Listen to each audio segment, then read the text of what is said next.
Muchísimas gracias por asistir a esta comparecencia en el Partido Popular, más en una tarde como esta, con las inclemencias meteorológicas.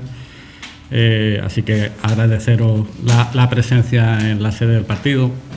Esta comparecencia breve es para dar cuenta de una campaña que se está activando el Partido Popular a nivel nacional y que se va a reproducir en todos los territorios de España, incluido Ceuta, lógicamente, de recogida de firmas para instar al Gobierno a que actualice ya la subida de las pensiones, a que acometa ya y renueve ya las ayudas al transporte y prorrogue las ayudas a los afectados por la DANA, que, como saben, son medidas que el Gobierno de la Nación incluyó en un Real Decreto Ley aprobado a finales de diciembre, en concreto el Real Decreto Ley 11/2024, en lo que se denomina un Real Decreto Ómnibus, en el que hay un batiburrillo de normas incluidas, hasta 99 artículos tiene ese Real Decreto, con 140 páginas, en el que se contemplan multitud de materias, ¿no? Y en ese conjunto de medidas que están en ese Real Decreto de diciembre de 2024, se incluían también medidas con las que el Partido Popular no está de acuerdo. En concreto, entre otras, la cesión de un palacete ubicado en París al Partido Nacionalista Vasco, entre otras, la subida de impuestos en la imposición indirecta, en el IVA, a los alimentos y también en el ámbito de la tarifa de la luz, la tarifa de la electricidad, o también medidas que siguen incentivando la ocupación, o más específicamente la inocupación, prolongando la imposibilidad de desahuciar a personas que con sentencia firme de los tribunales tuvieran que entregar una vivienda. Como saben también, aunque esta es una cuestión un poco más técnica, las medidas del Real Decreto Ley no se pueden votar por separado, se vota el paquete conjunto. No existe la posibilidad de decir yo estoy de acuerdo con el artículo 1, el 5, el 9 y el 23 o no estoy de acuerdo con los demás artículos. Es decir, es un único paquete que no permite que se pueda votar, como digo, cada una de las medidas por separado. Pero se nos está exigiendo que votáramos a favor, como digo, de ese Real Decreto, con el pretexto de que ello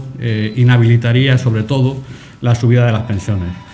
Pero ¿cómo podríamos explicar nosotros a los más de 8 millones de votantes del Partido Popular que el Partido Popular, de manera activa votando a favor o con una abstención que hubiera tenido exactamente el mismo efecto, permitiera que ese tipo de medidas que no comparten la mayoría de los militantes del Partido Popular y de sus votantes se hubieran puesto en marcha? Y además, sobre todo, cuando existen alternativas para dar solución a estos problemas. Y esas alternativas son las que ha planteado de nuevo el Partido Popular y son las que motivan esta campaña que estamos haciendo, como digo, en todas las sedes territoriales del partido. En concreto son dos. Una,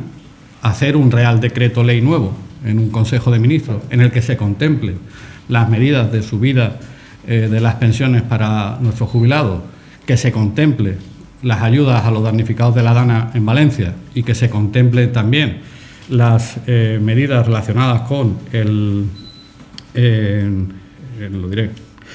transporte, las ayudas al transporte y a la movilidad. Esa sería una de las opciones, como digo, un Real Decreto específico. El Partido Popular ha dicho abiertamente en todos los foros y en todos los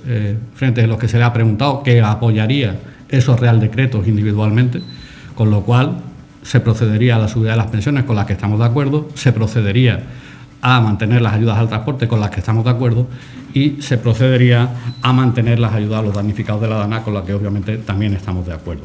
La segunda alternativa que propone el Partido Popular es que se acepten las proposiciones de ley que el Grupo Parlamentario Popular en el Congreso ha registrado específicamente sobre estas materias.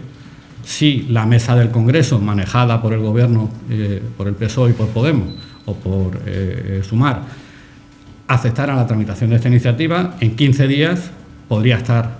aprobada esa proposición de ley y, en consecuencia, no habría caso, las pensiones se revalorizarían, las ayudas al transporte continuarían y las ayudas a la DANA también serían efectivas. Esperamos, sinceramente, que el Gobierno aparte esta confrontación, que el Gobierno, una confrontación por tacticismo que perjudica a millones de españoles y que solo con el único objetivo, o al menos aparentemente, de debilitar o de hacer ver a la ciudadanía que es el Partido Popular el responsable. Obviamente, la responsabilidad ejecutiva la tiene quien gobierna, y quien gobierna es el Partido Socialista y sus socios de la mayoría parlamentaria y de la mayoría de investidura. Y es a ellos a quien le corresponde resolver los problemas. Es a ellos a quien le corresponde pagar las pensiones, es a ellos a quien le corresponde pagar a los funcionarios, es a ellos a quien le corresponde garantizar la prestación de servicios públicos esenciales. Y no se puede, me parece que es irresponsable querer cargar esa responsabilidad, valga la redundancia, a los partidos de la oposición. Por eso apelamos por responsabilidad al Gobierno de la Nación, al Partido Socialista y a Sumar a que acepten una de las dos propuestas que hace el Partido Popular para resolver esta situación. Insisto, o un Real Decreto Ley específico donde se aborden estas materias en las que contarán con el apoyo del Partido Popular y, por tanto, serán efectivas, o que se acepte estas proposiciones de ley registradas por el Grupo Parlamentario Popular en el Congreso sobre estas distintas materias. Como decía, vamos a hacer una campaña a lo largo de la semana. En principio, al margen de esta comparecencia, puede ser que haya alguna comparecencia más de alguno de los dirigentes de nuestro partido esta semana. Tenemos la intención y hemos pedido los permisos a la autoridad para poder montar un stand de recogida de firmas que se ubicará inicialmente en la Plaza de los Reyes durante estos días. Es verdad que esto va a estar condicionado por la meteorología. Si seguimos teniendo este tiempo de viento y lluvia, pues probablemente pospondremos ese stand físico en la calle, pero sí que invitamos a todos aquellos ceutíes que se sientan compelidos por este llamamiento a venir a nuestra sede, donde sí estará a disposición esa recogida de firmas, por si quieren contribuir a presionar al Gobierno para dar una solución definitiva. Y también hay una campaña de recogida de firmas en Internet a través de la plataforma Change.org, donde pues, los ciudadanos que lo consideren y que estén de acuerdo con este posicionamiento de nuestro partido podrán firmar electrónicamente haciendo esta petición al Gobierno de la Nación. Por último, decirle que confiamos en que finalmente impere el sentido común, que se deje de hacer tacticismo político y que el Gobierno adopte una solución definitiva en la que contará con el apoyo del Partido Popular, como por otro lado ya contó aquel mismo día en la aprobación de otro Real Decreto Ley que se tramitó ese mismo día en las Cortes, un Real Decreto Ley que también hacía alusión a los pensionistas y a las pensiones, y en este caso a la posibilidad de compatibilizar el trabajo con la pensión de manera progresiva. Ese Real Decreto, por ejemplo, contó con el voto favorable del Partido Popular porque sí que estamos ideológicamente identificados con ese proyecto.